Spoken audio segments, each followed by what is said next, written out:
지난 11월 22일 메리츠 금융지주, 메리츠 화재, 메리츠 증권 3인방이 개장과 함께 모두 상한가를 기록했습니다. 전날 메리츠 금융지주가 공시한 내용 때문이었는데요. 공시 내용은 크게 세 가지였습니다. 첫 번째로 자회사의 완전 편입입니다. 메리츠 금융지주가 지분 59.5%를 가지고 있는 메리츠 화재와 지분 53.4%를 가지고 있는 메리츠 증권을 100% 자회사화시키고 두 회사를 상장 폐지시키겠다는 것인데요. 이 과정에서 기존 메리츠 화재와 메리츠 증권 각각 1대 1.27 그리고 1대 0.16의 비율로 메리츠 금융지주의 주식을 교환해 주기로 한 것이죠. 다시 말하면 기존 메리츠 화재의 주주는 가지고 있는 주식 수의 1.27을 곱한 수로 메리츠 금융지주 주식을 받게 되는 거고, 메리츠 증권 주주는 보유 주식 수의 0.16을 곱한 주식 수로 메리츠 지주 주식이 교환되는 것입니다. 이렇게 두 개 이상의 기업이 인수합병을 할 때에는 차익거래의 기회가 발생하기도 하는데요. 안타깝게도 메리츠 금융지주가 대주거래 지원이 안 되기 때문에 이번 이벤트로 차익거래는 불가능해 보입니다. 이게 무슨 얘기냐면요.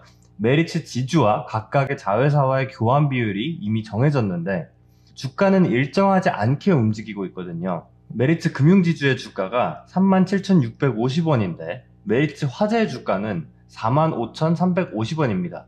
이 가격에 아까 교환 비율인 1.266을 나누어주면 35,821원이 나오는데요. 이 이야기는 메리츠 화재의 현재 주가가 메리츠 지주의 주가를 35,821원으로 읽어주고 있다는 건데, 실제 메리츠 지주의 주가는 이것보다 약 5%나 더 비싼 것이죠. 이러한 격차는 메리츠 금융지주의 유통 물량이 상대적으로 적기 때문에 발생하는 것으로 볼 수 있는데요. 그래서 만약에 메리츠 금융지주 주식이 대주거래가 가능하다면 메리츠 지주 주식을 공매도 치고 같은 금액으로 메리츠 증권이나 화재 주식을 매입해서 합병이 불발되지 않는 한 안정적인 5%의 수익을 낼 수 있고요. 이것을 아비트라지, 차익거래라고 부릅니다. 하지만 현재 메리츠 지주 주식이 대주거래 지원이 되지 않기 때문에 차익거래는 사실상 불가능하다는 얘기였고요. 대신에 장기적으로 메리츠 금융지주 주식을 가지고 갈 생각이라면 굳이 지주 주식을 살 바에 5%가량 더 낮게 가격이 형성되고 있는 다른 자회사 주식을 사서 나중에 교환받는 게 낫겠죠? 자, 공시의 두 번째 내용을 보겠습니다. 주주 가치를 올리기 위해서 자사주 2천억 원어치를 매입하겠다는 건데요. 향후 1년간 회사 돈으로 자기 회사 주식을 사는데 2천억 원을 쓰겠다는 것이죠. 현재 시가총액이 약 4조 7천억 원인데 대주주와 국민연금의 지분이 합쳐서 81%, 그러면 나머지가 8,460억 원이니까 향후 1년간 주식 매입에 2천억 원이 들어가면 수급 개선 효과를 기대할 수 있겠죠? 세 번째는 2023년부터 통합되는 메리츠 금융지주의 총 주주 환원율을 연결 순이익의 50%로 하겠다는 겁니다. 매년 발생하는 순이익의 50%를 배당 또는 자사주 매입을 통해 주주의 가치를 올리는 데 쓰겠다는 것이죠. 메리츠 금융지주는 원래도 주주 친화적인 행보를 보여왔지만 기존 단기 순이익의 10% 수준의 배당과 추가적인 자사주 매입 그리고 소각을 하겠다는 계획보다 이번 공시가 더 적극적이고 명확하게 주주 환원 입장을 밝힌 것이죠. 자, 하여튼 이 공시가 올라가고 바로 다음날 시장에서는 난리가 났습니다. 메리츠 금융지주랑 화재, 증권이 모두 상한가를 쳤고요.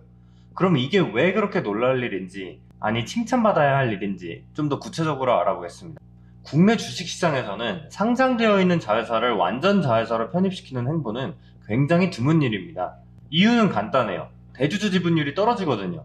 지금 표를 보시면 알겠지만 메리츠 화재와 증권이 지주로 편입되면서 각각의 주주들이 메리츠 금융지주 주식을 받기 때문에 조정호 회장의 메리츠 지주 지분율은 75.8%에서 45.9%로 떨어집니다.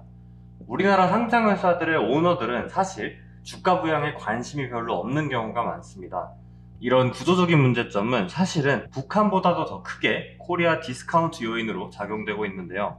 이유를 간단하게 말씀드리면 우리나라 자본시장은 최대 주주 외의 주주 권리가 잘 지켜지지 못하고 있고 상속세가 OECD 최고 수준이기 때문입니다. 최대 주주가 적은 지분율을 가지고 있어도 사실상 100% 주인이나 다름없는 지배력을 행사할 수 있고, 주가가 올라봐야 나중에 상속하는 과정에서 세금만 많이 내야 되기 때문에 회사가 돈을 벌어도 그냥 회사에 쌓아놓고 쓰지 굳이 배당이나 자사주를 매입할 이유를 못 느끼는 것이죠. 이러한 기업 거버넌스와 코리아 디스카운트와 관련해서는 더 얘기하고 싶지만 별도의 영상을 통해서 다루도록 할 테니 구독과 알림 설정을 미리 부탁드리겠습니다. 자, 하여튼 우리나라 자본시장은 최대 주주가 지분율이 적어도 다른 주주들보다 더 큰 지배력을 가지기 때문에 카카오가 자회사들을 문어발식으로 줄 상장시키고 LG화학의 LG에너지솔루션을 물적 분할시키는 과정에서 기존 LG화학 주주들의 권리가 침해되는 일이 자주 발생합니다. 미국에서 구글이 유튜브를 별도로 상장시켰다거나 애플이 아이폰, 아이클라우드, 애플 뮤직 사업별로 따로 상장되어 있지 않고 모든 기업의 가치가 한 회사에 집중되어 있는 것과는 굉장히 차별되는 모습이죠. 따라서 메리츠 금융지주의 이번 자회사 완전 편입과 중장기적 주주환원 계획 공시는 주주 가치를 높였다는 점에서 매우 긍정적인 소식인 것이죠. 주주 가치를 올리는 데에는 대표적으로 두 가지 방법이 있습니다. 여러분들이 잘 아는 배당금을 주는 것이랑 자사주를 사들이는 방법이 있죠. 그냥 돈으로 주는 게 편한데 뭐 이렇게 복잡하게 하지? 라고 생각할 수도 있는데요. 배당은 현금을 지급하는 것이기 때문에 주주들에게 현금 흐름을 제공하죠. 대신에 배당 소득세가 발생하고 주가 역시 배당 라겔 전과 후로 잠깐의 차이를 보이지만 장기적인 상승에는 영향이 크지가 않습니다. 자, 그런데 자사주를 매입하게 되면 시장에 유통되는 주식수가 일단 줄어들죠. 유통 주식수가 줄어들고 주식이 매수되는 과정에서 자연스럽게 주가는 올라가고 주주의 주식 가치 역시 향상됩니다. 이렇게 자사주 매입을 통해서 주주 환원을 제일 잘하는 회사가 어딘 줄 아세요? 바로 애플입니다. 애플은 정말 놀라울 정도로 주주 가치 향상에 힘쓰는 회사인데요. 그럼 애플의 주주 환원은 어느 정도인지 한번 알아볼까요? 애플이 지난 한 해 벌어들인 순이익은 2022년 9월 말 결산 기준 998억 달러, 한국 돈으로 약 130조 원입니다. 그런데 배당금으로 나가는 돈이 148억 불, 자사주 매입으로 나간 돈이 894억 불이에요. 배당금 지급이랑 자사주 매입에 1042억 불을 쓴 것인데요. 당기 순이익이 998억 불, 그리고 손익계산서상에서는 비용으로 잡히지만 실제로 현금이 빠져나가지 않는 이 감가상각비 111억 불을 더하면 1109억 불인데 종합해서 보면 사실상 애플이라고 하는 회사는 돈을 버는 족족 주주 환원에다가 쏟아붓고 있는 것이죠. 애플의 과거 행보를 좀 더 길게 보더라도 지난 10년간 자사주 매입에 쓴 돈은 연평균 500억 불인데요. 10년간 평균 500억 불이니까 합치면 총 5천억 달러. 그 사이에 환율이 뭐 오르락내리락 하기는 했지만 달러를 1,300원이라고 가정하면 지난 10년간 650조 원을 주주 환원에 그냥 쏟아 부은 것이죠.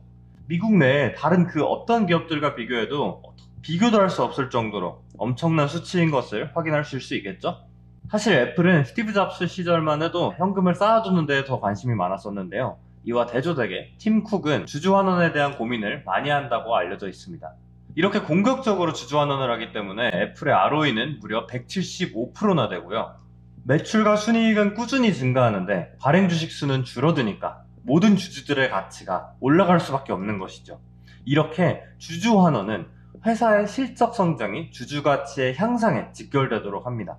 매년 130조씩 버는 것도 엄청난데 이 돈을 몽땅 주주 가치 제고에 썼기 때문에 워렌 버핏의 톱픽이 되지 않았을까요? 오늘 알아본 메리츠 금융지주의 CEO 김용범 대표이사 부회장은 이번 결정을 두고 자본 재분배의 비효율을 해결하기 위해서라고 밝혔는데요. 메리츠 금융지주의 이번 행보는 그동안 국내에서는 제도가 미비해 좀처럼 보기 어려운 기업의 적극적인 주주가치 제고라는 점에서 매우 큰 의미가 있는 것 같습니다. 오늘 영상 끝까지 봐주셔서 감사하고요. 궁금한 부분이나 의견이 있으시면 댓글로 남겨주시면 감사하겠습니다. 그리고 재미있게 보셨다면 구독과 좋아요도 부탁드리겠습니다. 감사합니다.